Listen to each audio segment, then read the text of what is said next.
on LBC 6:18. Tom Swarbrick on LBC. Interesting response on men's rights from two women here. Text saying, never thought I'd witness the day a white male will be moaning about inequality. Ah, bless. And another tweet from Becky, which says, what your guest, Philip Davis, says is spot on. Most women couldn't handle absolute equality. 0345 6060 973. I mentioned that the event that Mr. Davies was speaking at was a conference organised by the Justice for Men and Boys Party. Their leader is Mike Buchanan. Afternoon to you, Mike. Good afternoon, Tom. What was the conference trying to show? It was exploring areas where the human rights of men and boys are assaulted by states, and we have in our election manifesto 20 such areas. We had 20 speakers. We had 5 of them were women, one MP, Philip Davis, and we had people coming from 20 countries. And, so this and isn't exactly just a UK problem. This is a global problem for men and boys. And exactly what rights are being eroded here for men in the UK? Okay, well, let's say there are 20 areas, but if we start off very early in life, male circumcision or male genital mutilation, whatever you call it. Sorry, in this country? Yes, it's unquestionably illegal, and yet the government, the criminal justice system doesn't bring prosecutions for it. What are we're talking about circumcision, are we? We are, but it leads to a great deal of harm, and it's illegal. So why does the prosecution, why does the criminal justice system not bring prosecutions? And it's not just there; it's in areas like paternity fraud. The Crown has never brought a prosecution for paternity fraud. What is paternity fraud?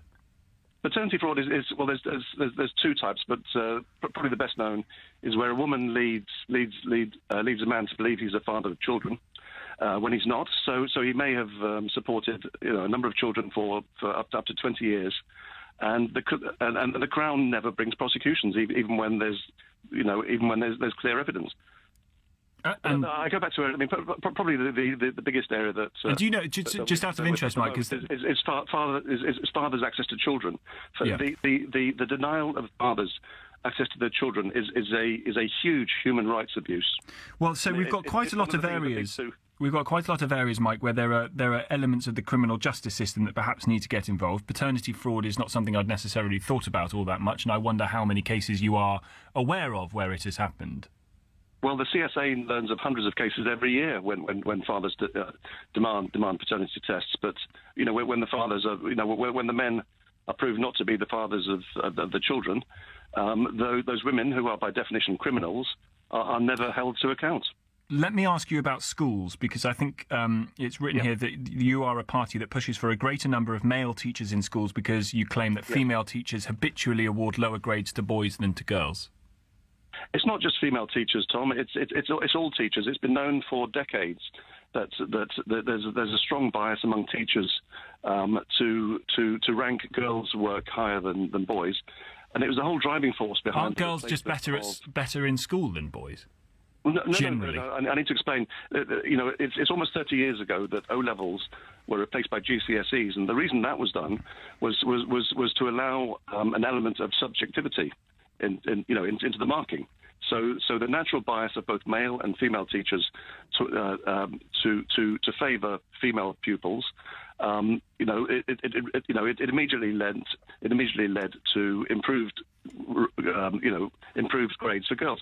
And in fact, there's an extraordinary blogger called William Collins who pinpoints the education gender gap to 1987, 1988, the very year that gap emerged. It hadn't existed before, and it suddenly emerged in that 1 year. Do you think that the Equality Act of 2010 should be scrapped?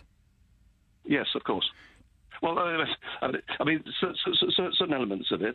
So, for example, there's this dreadful weasel expression called positive action, which is being used to advantage women.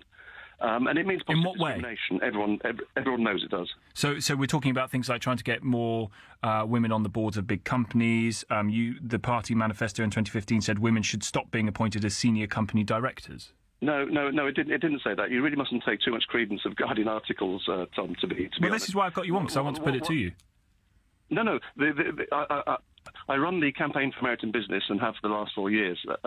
And we campaign against the government bullying major companies into driving up the proportion of female directors, because very clear evidence, which I presented to House of Commons and House of Lords inquiries 4 years ago, shows that when you increase the proportion of women on corporate boards, financial performance declines.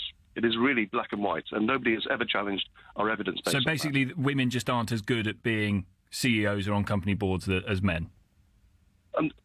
No, that's not what I'm saying. There's a nuance here, Tom. What I'm saying is, if you artificially drive women onto boards simply on the grounds of gender, you'll get what you'd expect, which is performance decline. How would you answer the charge that you're a misogynist? I'd say it's just laughable. It's just laughable. At the end of the day, Tom, feminists in particular have got nothing but shaming tactics and sarcasm, because the whole evidence base shows that they're talking nonsense, as I say. So I go back to the manifesto. 20 areas where the human rights of men and boys are assaulted by the state, almost always to advantage women and girls. There is not one area, not one, Tom, where today the human rights of women and girls specifically are assaulted by the British state. And so the idea that women are oppressed is absolutely laughable. So they have to come up with nonsense like misogyny to try and shut us down. What made you set up the party? Was there a particular moment in your life where you came across all this information, or something had happened in your life that made you decide, right, you've got to set this up? No, in about 2009, I was denied an assignment due to the influence of a radical feminist. And it just started to open my eyes, and ever since then, I've realised that feminism is not what everyone believes it to be. It's not about. So what happened? Gender equality. So I mean, if you go back, we can go back to a book, Tom, called *The Fraud of Feminism*, written in 1913. That's 103 years ago, by Ernest Belford Bax. So I mean, more than a century ago, people realised that feminism is not about gender equality. It's always been a hate-driven movement that aims hate-driven to extend hate-driven. These women hate of men. Yes.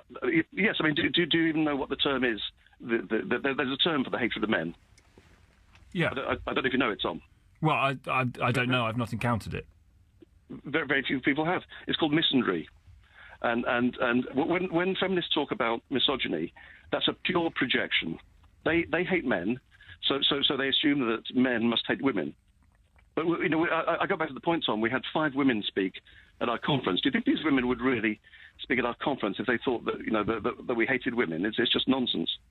And you think that, I mean, you say that you're going to fund candidates' deposits at the next election. You think that you might be appealing to a lot of, well, I suppose a lot of men and perhaps a lot of women as well? Yes, well, indeed. I mean, you might think that that virtually all of our supporters and donors and so on would be men, but we have plenty of female supporters, and they tend to be one of two things: either the mothers of boys in schools who see them being disadvantaged by the system, or their grandmothers who can't see their beloved grandchildren because of the way that the family courts act against men's interests.